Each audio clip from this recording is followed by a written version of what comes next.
What's up, everyone? Welcome back to the At Last podcast. We're so glad that you're tuning in today for episode 8. Woo! Life has been really good, and God has been good. There's also just been a lot happening, I feel like, in our world. Like, we just got through a very sudden valley flood.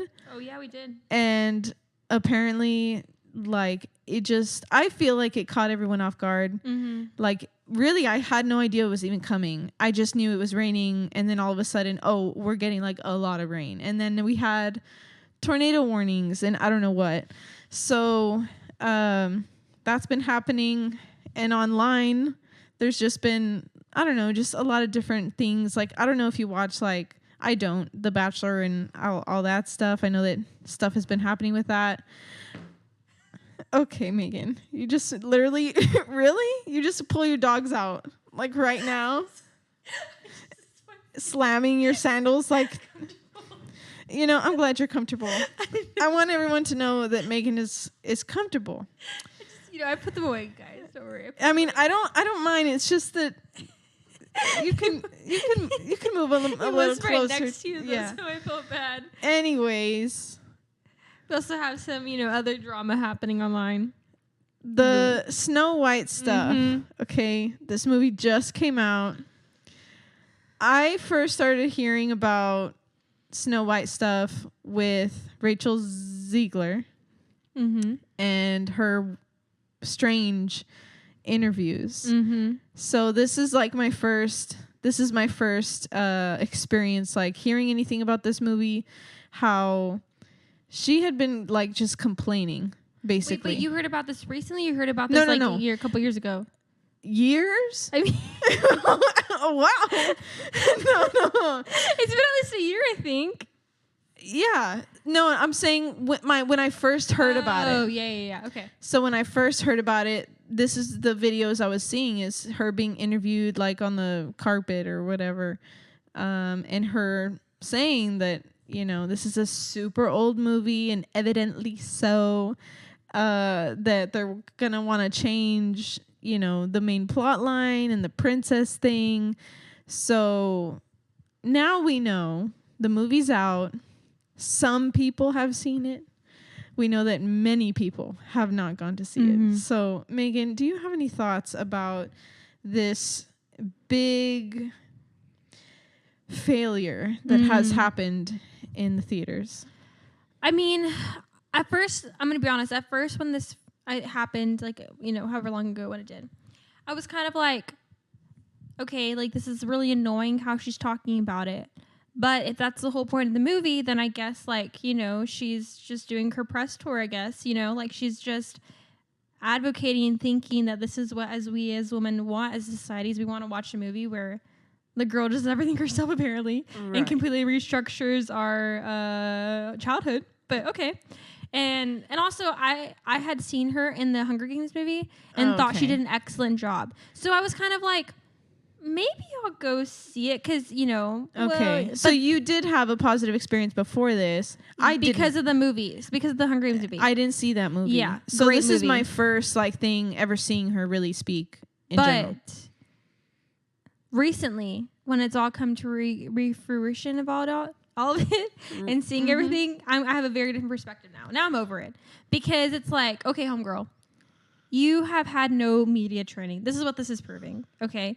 And then, like, I just think it's interesting because the whole point is that she has said that how she's been bashing the original movie, but then after it came out, she posted a picture of herself on Instagram, like, when she was a little girl in a Snow White costume. And then now she's like, oh, I've always loved this movie, and I'm just so excited to be... Girl, and I'm like, girl, you can't say that! That was totally to cover up all the stuff that she did. I just, like, it's not even that I'm against what she was trying to say, because I'm used to it. Like, it's our feminist movement now. Is like, we don't want to hear about the love stories. We want women to feel like they can be independent without a man. They can kiss themselves and make themselves wake up from their sleep. Like, I don't know what. Like, that's fine. I'm just kind of baffled that you get hired to be in a movie and you hate the plot of the movie. Yeah, it's kind of interesting. And it just doesn't work. There's also, I know that there's also like stuff going around with Gal Gadot with her worst delivered lines ever in all of her movies. This has been buzzing around so I much. haven't seen this. So people are basically saying like you get the worst two actresses for this movie. Like that's what people have been saying. I'm not saying that. But I just feel kind of like if I'm this actress and I'm seeing this being posted around about myself, like literally a compilation of the worst delivered lines that she has ever given, and they are bad. It's just kind of funny to me, but also embarrassing. Like, oh dang! Like, how do you feel that people are doing this to you? You know? Yeah. And I feel bad for them also. Like, I don't know if they deserved all the hate that's been coming to them. Like, I just think everything come together is what ruined 100% themselves. 100%. Because Gal Gadot was like, she was kind of fine before this. Like, nobody was really coming at her. But her being mixed with Rachel, it just brought her down. The story, the bad CGI, the movie. Also, everyone's really upset that they did AI instead of hiring people to play the dwarfs. Yeah, that's what they're called, right? The dwarfs. Yeah. Yeah. So we will not be attending the movie. Not. I'm gonna be honest. I may watch it if it comes out on a streaming platform. I will not rent this movie. I will not pay to go see it. But Absolutely if it happens to pop up on my Netflix subscription or Disney Plus, I may pertain. You know. But why? Huh? Why? Just to see what it's like for myself. Okay. Yeah, like I'm not gonna go act my way to pay for this movie. Bro, 100%. You're gonna watch it and you're gonna be like, it wasn't that bad. Actually, it wasn't that bad. You're so like that. No, anyways, look. We're not here to talk ill of anyone, even if they'll never listen to this podcast episode. We just wanted to share what's happening in the world right now. We just wanted to talk about what was going on in the world right now. But yeah. So today, speaking of talking about people, dun, dun, dun. So we kind of wanted to dive into this subject around gossip. Mm-hmm. And I have been personally just kind of thoughtful about it recently from both a normal, I don't want to say normal, a non-believer, someone so someone who isn't really walking with the faith, doesn't follow God, doesn't read the Bible, perspective on, is gossip bad? How is it bad? How is it unhealthy? And then also a Christian perspective from God's word, the things that we're told in scripture. Is it bad? Why is it bad? Why is it unhealthy and not good for us? So we just have some questions and like thoughts surrounding this. And I will start out by saying that I truly, truly feel, and I'm sure that people will agree with me, that this is one of those practices that is so common in our culture, in our lives as humans. It is something that is so embedded into our day-to-day lives that it just goes unseen and no one bats an eye as to why we maybe should or shouldn't do it. That's what I think. That it's so common? Yeah. That it's so common that we don't even recognize it anymore as something that's not good for us. 100%. I think because it's so common, it's not packaged differently. Like, it's almost not packaged as a sin. Okay. Well, yeah. Like, I think when we think of sin, we think of the other things in the Bible, like, okay, yeah, I'm not going to have sex before marriage, or I'm not going to murder someone, or I'm not going to do adultery. But gossip seems to be sometimes one of the ones that slips through the cracks. Mm-hmm. Like, exactly. Yeah, that's exactly what I'm saying. It's one of those that's, well, we can say it's not gossip. I don't feel convicted by it or whatever, which, maybe hint at another episode coming soon. But I think because we package it like in this, oh, it's not that bad. I just talk every once in a while, whatever. I think we think it doesn't have an effect on us, or we think it doesn't have an effect on others. Yeah, or and also because gossip tends to be something that literally is done in secret. Even if you are with people, like, because you're talking about others, it's done in secret. It's done in private, or it's done quietly, or it's done in a closed room or a more intimate space, like, and because of that, then we feel like, well, it's not going to be exposed. And it's like those things that we like to hide and the things we like to over validate, like 100%. So why do we do this? Like, as human beings, like, why do we feel the need to obtain information from people when they haven't offered it to us? And why do we feel the need to share information that hasn't been asked to share? Well, I think part of it is like with any sin, we almost get an adrenaline rush from like the first 10 seconds of it. Okay. Because it's like, it's something that you're doing that's wrong. And like any sin, the first time you do it or you experience it, it's you get some kind of so it's a thrill. Like, part of it is a thrill because you're finding out something new that you didn't know, or you're sharing something with someone else to get a reaction out of that friend, out of that person. Isn't there the same thing as the episode in The Office? I'm pretty sure it's Michael. He like finds this rumor and he's so excited because he knows he's the only one who knows about this rumor. So then he's going to every single person, like telling them about this rumor because he knows that he's the only person who knows about it. Yeah, he felt so seen in being the only person that knew this secret that he just had to go tell other people because it made him feel good. It made him look good. Yeah. I just thought that was like, it just came to my mind when we're talking about this because I think that happens sometimes in gossip. Like, especially I think maybe, like, I'm thinking back to when I was in high school. I partook in gossip a lot. And I think it happens a lot in high school because let's say there's a friend group that you want to be a part of. And you have information that they would want to know because it happens to affect them, or maybe it happens to benefit them, but this information was told to you in secrecy or confidence, but you just are confident. But you decide to get this information. You feel good that you get to share it with them because you're like, oh, maybe they'll want to be my friend now, or this will help me in the friendship. That's a good point to make. That it wins you. It does. It wins you some points. It wins you. I wanted to say different words. Especially if you're like a person who doesn't have a lot of friends, to bring in that information, it makes you feel included for a moment. Trusted. It makes you feel like people are like wanting to be in your presence. I think it feeds a little bit of the people pleasing. Ego, for sure. The ego and the people pleasing. Yeah. 100%. And that's at the root of gossip.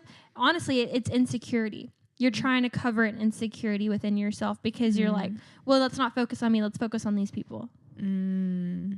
Yeah. I think there's so many reasons like why we decide to do this. And I do think that scenarios are different. It depends on what it is that you're saying, who it is you're saying it about. If it's something that feels distant from you, you just heard it from someone and it feels kind of like far away, like it's not really going to affect your life or the person you're telling their life.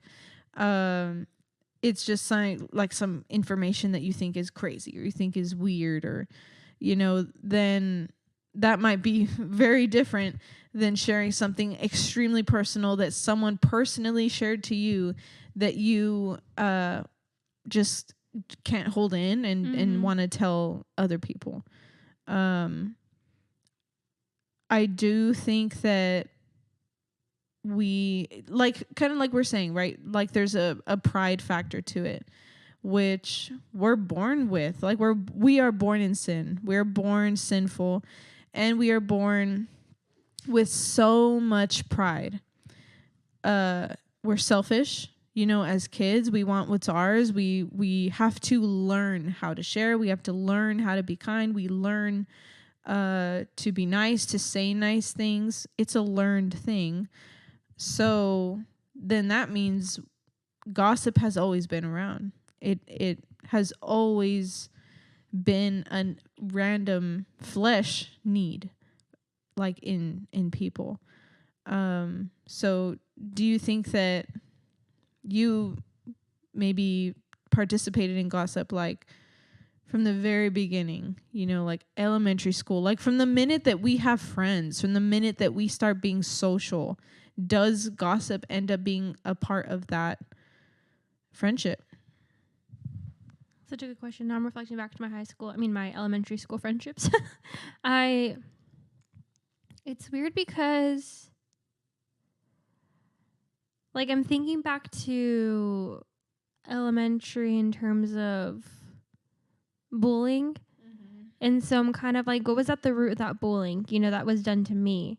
And I'm almost like, I wonder now, like, were they gossiping about me that led to the action to take to then bully me, And if so, then that started at elementary school. And a lot of it happened around friend groups. Like, oh, you can't be friends with her. Okay, why can't I be friends with her? 100%. And then it creates that lie or whatever the case may be. That then, and it happens in elementary school because obviously you're immature, whatever. But friends will then split up and they'll just follow that one person. They'll follow that one voice. And then usually it leaves a couple, stranded people left behind from the sake ops. But now that I'm thinking about it, having at sleepovers. Sleepovers, you're wanting to know what's secret places. Yeah, you want to know, okay, what's happening with this person, or what did this person do, or who did this person, all the things. But it does happen from a very young age, and then it carries on, and then it changes. It takes different forms, but I think when we're younger, it comes from a place of bullying, Then as we get older, it changes. Yeah, I do think that because one of the reasons you said like why we do this is to obtain trust from people to enter friend groups or to be seen as liked or seen a certain way. I think that's very prevalent in the young ages because you're trying to fit in or you're trying to make friends, and because it's so common and because everyone else is doing it, it becomes something that's normal in a friendship group, in a friend group. It's a bonding experience is what it is. It's an unhealthy bonding experience because you're bonding some kind of trust and vulnerability with people in a very bad way by putting other people down or by just sharing information that that person is not there to defend themselves for. And here's the thing. Most likely, though, if you are gossiping about someone and all y'all do is gossip, the chances are that person is 100% gossiping behind your back. Yes, that is extremely true. And I really honestly didn't start to fully believe that or hear about that until I became an adult, like the older I got. Because sadly, this gossip has run rampant in everyone, like no matter what age you are, it just continues to be a sinful desire of people. And so in my experience, I have literally like witnessed and seen someone coming to me to talk about someone else, and then like knowing this other person is saying things about me as well. Like I know it because I find out about it. Like I've been told. So and I do think that it's just sin. It's not necessarily just gossip. If someone is willing to sin with you, they will sin against you. That's good. That's really good. And I think, I don't remember if we talked about this earlier, but I think one of the reasons why gossip slips through the cracks or goes unnoticed is because we don't always see the effect of it. Like, for instance, adultery. You're going to see the effect if you partake in that. Or having sex before marriage. You're going to see the effect of that later on in your life. Yeah. Or stealing something. You're going to see the effect of that. Like there's more clear consequences to certain sins. Yes. But all sin carries consequence. And eventually you will see a consequence to your gossiping. Eventually, at some point, you said something to the wrong person or something got out, and someone will be hurt by those words. And it made me, I think Proverbs chapter 18, verse 21 is such a powerful verse for this. Death and life are in the power of the tongue, and those who love it will eat its fruits.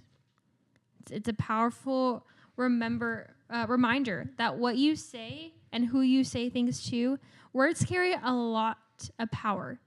And what you say to people has the power to either cause death on their life or cause life on their life. Yeah. And not in a way that you're causing death, but it to bring words, and either those words are going to bring, like what Jesus said, I came to bring abundance in life. Either those words are going to create that in them, create joy and love and peace, or your words are going to create death, like how the enemy came division. to steal, kill, and destroy. Yes.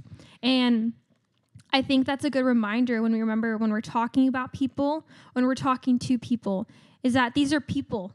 These aren't, we're talking about people. We're and talking, their lives. Yes, we're talking about people who were created in the image of God.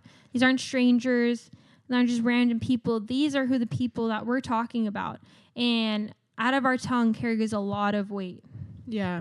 It's interesting. And honestly, I think that this, I saw a video on Instagram that really played into what we wanted to talk about. And so I sent it to Megan, like, okay, this puts it into perspective for me of how the world likes to think and practice life. It was an ad for something. I don't know. I think it was an editing app. Some brand or whatever. Yeah. But it was like a little video of these girls like out to brunch with their little drinks and their food. But the caption on it said like, what? Oh my gosh, what did it say? Wasn't it like this and talking about who did what last night or something? Oh my gosh, I can't believe I lost it. We need the elevator music. Dun, dun, dun, okay. Oh. I found it. The caption says, "This and you'll never believe what I heard last night." Yeah. And I was like, the video is cute. The girlfriends are around the table. The music is vibey. Mm-hmm. They got their drinks. Like, they're looking good. They're out with their girls. And this video is glorifying talking about other people. It's crazy. Yeah. But it's how we live life. And I'm saying we because we may not be sitting at a table legit showing up for this reason, for this purpose. Like, we need to recap what happened last night because I heard all this. We may not be doing all that. The world might be. But as believers, we do the same exact thing with a tent over us or a covering over us or in a dark place, in a quiet room with one other person or two other people hidden. Mm-hmm. And we do the same thing. Mm-hmm. Of course, we don't glorify it, but we definitely validate it. We validate it by saying all the things. Well, I'm not saying anything negative. I'm just explaining what happened. It's still gossip. Well, I'm not going to share it with anyone else, just this one person. It's still gossip. And we come up with all these reasons to validate our sin, and we become so comfortable in these practices that we really don't recognize it as sin anymore. And I just think that it does become damaging because, like we said, when we're speaking with ill intent, like the intent is to get a reaction out of our friend, right? There's also venting. There's the whole thing, about, well, I went through something or I saw something and it made me feel a certain way, or I found out about this information. I want to share it with a friend, or I want to, I just need to let it out. I just need to vent. There are definitely some healthier ways of sharing information or being open about what you're going through that are not specific to what the information that you learned is. Yeah, that's good. I had to look up definitions. Definition we knew this girly. was coming. So gossip means casual or unconstrained conversation or reports about other people, typically involving details that are not confirmed as being true. So, like, an example that it uses, like, in a sentence is, he became the subject of much local gossip. Mm-hmm. That's interesting. But then venting means give free expression to a strong emotion. He had to come vent his rage and despair. Okay. Yeah. See, and that's the difference. It is. You can vent in a healthy way by not bringing up names, specific situations, or any clues that might allude to who you're talking about. And I say clues because I think as Christians, we like to play around with gossip by hinting toward what it is we're talking about. Yeah. Like, we won't say the name, but I'll give you hint. clues and I'll give you hints as to who I may be talking about, because I know you'll know once I tell you. And I think from like what this definition means is like he had to come to vent with his rage and despair. Like vent almost carries more weight in something that is done to you. Right. Like for instance, like maybe something happened with your family or your boss, and it's something that was like done to you in a way. Like maybe you got into a argument with your mom and she said words to you that really hurt you, that carried weight towards you. So then you going to your friend like, man, like my mom said this and it really hurt me. Like, how do I get past that? Right. That's venting, because that's like, how can I get a resolution to this? And I'm coming with hurt. Well, I think that a lot of time venting doesn't come with solution. To me, that's more if you're really looking for healing. Yes, but most of the time, venting is like, I need to let out my rage about this person. I need to let out my hurt, that's a good point. Which part of it is valid, which is what I'm saying. It can be done in a healthy way. I think it's who you talk it to. That's what it comes down to. Like if you go to someone who is the believer, the venting, usually that conversation will end in prayer, or will end with the conversation being like, here's a different perspective. Person. Yeah, or here's a different perspective that maybe you didn't think about. Mm-hmm. It's usually not ending with, oh my gosh, I can't believe I did that. You're right, you should cut them off. Or what else has this person done to you? Right. Not feeding into it, but calling you out in a loving way, versus gossip. Venting can turn into a gossip session depending who you talk to about it. That's true. Because if you go to someone with that information who is not a believer, or even if is a believer, but they happen just to validating partake, everything that you have to they say. happen to partake in gossip, you're gonna walk out of there sharing information with that person that you didn't know. Because here's the thing, people, venting is a vulnerable place to be in. When you are going to vent to someone, you're already you're already in a, like the sentence said, you're already coming with rage and despair, meaning you're already going to be in a place to be more vulnerable, to share information that maybe you don't want to share, or talk about someone in a way that you never intended to speak up with them about, because the enemy knows that. So he's going to push that. So when you want to vent to someone in a way that's healthy, in a way that's, I'm just coming because I need to express this and I need prayer, whatever. Be careful who you go with. Make it somebody who will help you not to say the name, and who will help you not to share information that they don't need. Yeah. Like, we need so many more Christians that are willing to protect, even if you want to know, but you're going to put your foot down and say, I'm not the person, I'm not supposed to know this information. I don't need to know this information in order to help you. Like in some situations, you just need to know what is the general thing that happened, and how can we heal from it? How can we move forward? Yeah. I think that, this is convicting for everyone, for all of us. Yeah, this is convicting for me. We do need to be just more careful about the words that we say, the weight that is added to our words. And if you are that person, if you feel like, man, I really struggle with this because I just can't help it. Like I'm a chatterbox. I love talking to my friends about things like updating or whatever the case may be. We just need to ask the Lord for help in this area, and to help us keep our mouths shut when we are not supposed to speak, or speak when we are supposed to stand up against gossip.